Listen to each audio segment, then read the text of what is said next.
are going to attempt to beat the world speed record. Does anybody want to take the taxi back to Peterborough instead of risking a fast run? Okay, Joe, you can give it all she's got. We have a straight run after Grantham, all the way up to the sharp bend just before Essendine Station. But be ready to ease off immediately if we smell the stink bomb going off. Will do. We had to be very careful not to overeat her. We didn't want her failing on us, so a stink bomb were fitted in the hollow crank bin of Middle Big End. This were a glass vial, filled with aniseed oil. If the heat shattered it, we'd smell it, and know something were wrong.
From Summit, she reached 107, then 108, 109, 110.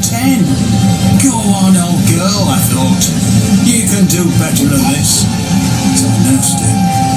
Shot through Little Bytham at 123 miles per hour.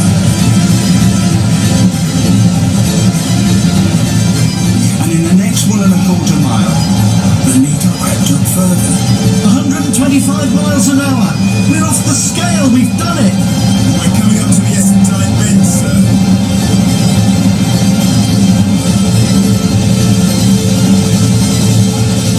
These are off now. Essendine is coming up, and at this speed we're going to come off the rails. It's going to be close. We're still too fast.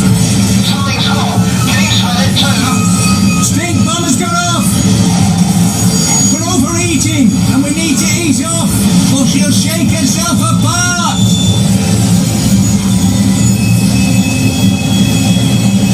We'll have to get the old girl back. They'll fix her up good as new.